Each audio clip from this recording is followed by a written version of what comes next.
Have you ever wondered why some people command instant respect the moment they walk into a room while others, no matter how hard they try, remain invisible, ignored, stepped on? What if I told you there's a psychological mechanism so powerful, so primal, that once you understand it, you'll never look at human interactions the same way again? This isn't about aggression, intimidation, or playing games. This is about understanding the darkest corners of human psychology and using that knowledge to position yourself in a way that makes others instinctively respect your presence, fear your potential, and never dare to underestimate you again. Friedrich Nietzsche spent his entire life studying the dynamics of power, weakness, and the psychology that governs human behavior. He discovered something that most people will never understand: fear and respect are not born from what you do, but from what others perceive you are capable of doing. And today, I'm going to reveal this dark psychological trick that makes everyone around you recalculate their approach, tread more carefully, and ultimately submit to your psychological dominance without you having to say a single threatening word. But before we dive deep into this transformative knowledge, if you're ready to unlock the psychological secrets that govern human behavior and want to join a community of people who refuse to be manipulated, controlled, or underestimated, subscribe to the Psychonaut channel and hit that like button. This content isn't for everyone. It's for those who are ready to see reality as it truly is, not as society pretends it to be. Now, let me ask you something that might disturb you. How many times have people treated you as if you were harmless? How many times have they interrupted you, dismissed your opinions, made decisions for you, or simply acted as if your presence didn't matter?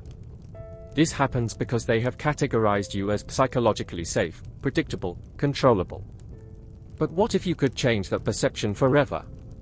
What if you could make them wonder what you're really thinking, what you're truly capable of, what storms lie beneath your calm exterior? Nietzsche understood that human beings are fundamentally predatory creatures.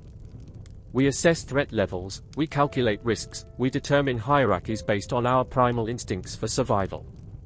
Most people walk through life broadcasting their harmlessness, their predictability, their emotional transparency. They wear their hearts on their sleeves, react emotionally to everything, seek approval constantly, and wonder why they are treated like sheep in a world of wolves. But the person who understands this dark psychology, the person who can control their emotional broadcasts and maintain psychological mystery, becomes something entirely different in the eyes of others. The trick isn't to become actually dangerous or harmful, but to become psychologically unpredictable. When people can't read you, when they can't predict your reactions, when they can't categorize you into their neat little boxes of understanding, something primitive awakens in their brain.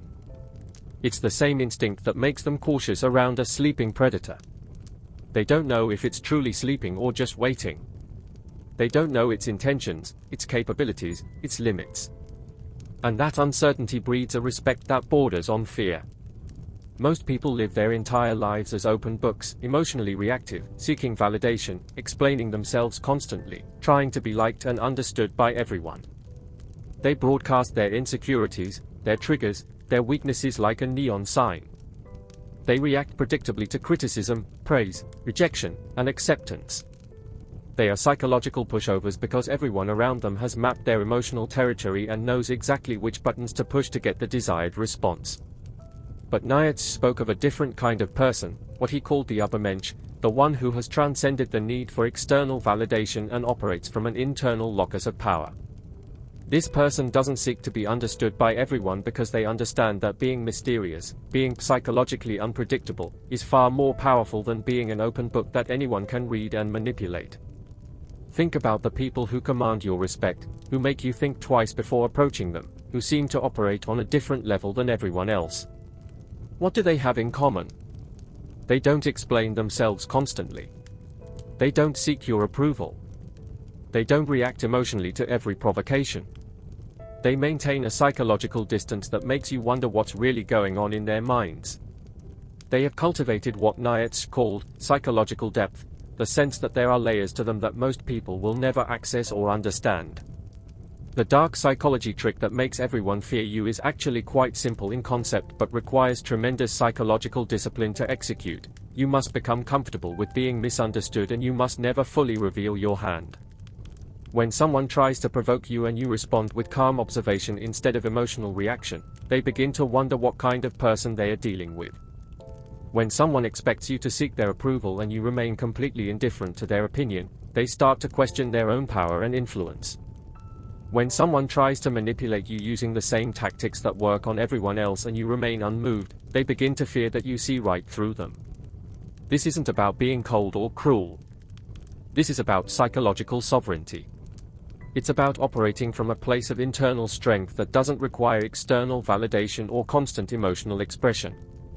It's about understanding that the moment you become predictable, you become controllable, and the moment you become controllable, you lose the respect of everyone around you, including yourself. Nietzsche observed that most people are slaves to their own emotions, their own need for approval, their own insecurities. They dance to whatever tune someone else plays because they haven't developed the psychological strength to compose their own music. But the person who has mastered their inner world, who has developed what Nietzsche called will to power, not power over others, but power over oneself, becomes a force that others must reckon with. The fear you inspire isn't fear of physical harm or external consequences. It's something much more primal, the fear of dealing with someone who cannot be easily categorized, manipulated, or controlled. It's the fear of someone who operates by their own rules, who doesn't need your approval, who doesn't react to your provocations, who seems to see right through the games that work on everyone else. This creates a psychological imbalance where others find themselves working harder to get your attention, your approval, your reaction, precisely because you're not freely giving these things away. Most people give away their psychological power without even realizing it. Every time they seek approval, every time they react emotionally to criticism, every time they explain themselves to people who didn't ask for an explanation, they are broadcasting weakness. They are telling the world that they can be controlled, manipulated, and dismissed. But the person who has learned to maintain psychological mystery, who responds to provocation with calm observation, who seeks approval from no one, who explains themselves to no one unless they choose to, this person becomes psychologically formidable. The dark trick is understanding that people fear what they cannot predict or control more than they fear obvious threats.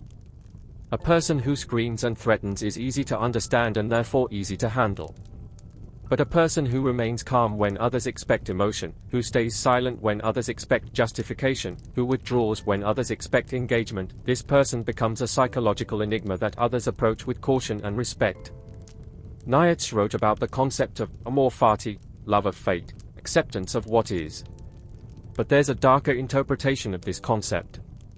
When you become truly indifferent to others' opinions of you, when you stop caring whether they like you or fear you or understand you, you achieve a kind of psychological freedom that is terrifying to those who are still enslaved by their need for external validation. Your indifference becomes their obsession. Your mystery becomes their preoccupation. Your psychological sovereignty becomes their psychological submission. But here's where it gets really interesting. Once you master this dark psychological principle, you'll notice something disturbing about human nature. The same people who dismissed you when you were emotionally available and seeking approval will suddenly find you fascinating when you become psychologically unavailable. The same people who took you for granted when you were predictable will suddenly treat you with respect when you become mysterious. This reveals something uncomfortable about human nature. We don't respect what we can easily obtain or understand. We respect what challenges us, what remains slightly out of our reach, what forces us to work for it. The psychological mechanism at work here is ancient and primal. In nature, the most dangerous predators are often the quietest ones. They don't announce their presence, they don't waste energy on unnecessary displays, they move with purpose and strike with precision. Humans have inherited this same instinctual understanding. The person who needs to prove their power probably doesn't have much real power, but the person who is comfortable with their own strength doesn't need to prove anything to anyone. When you stop explaining yourself, people start wondering what you're thinking. When you stop seeking approval, people start seeking yours.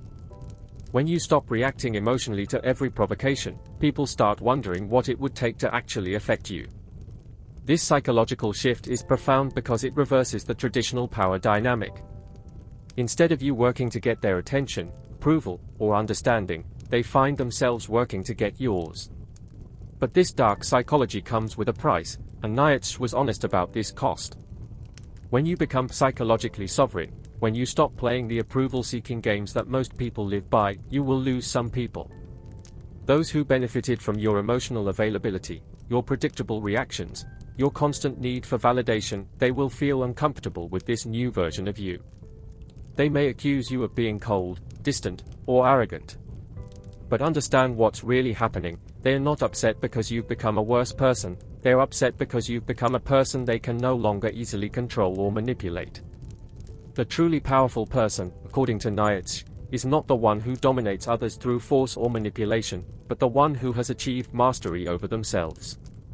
When you no longer need external validation to feel valuable, when you no longer react emotionally to every criticism or praise, when you no longer explain yourself to people who haven't earned an explanation, you become psychologically untouchable.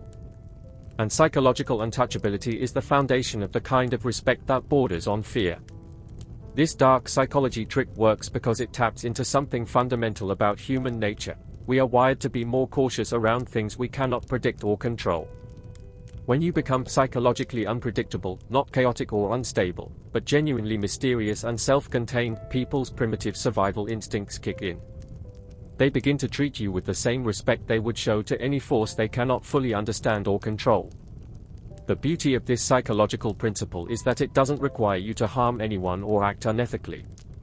You simply stop participating in the psychological games that keep most people trapped in cycles of approval seeking and emotional reactivity.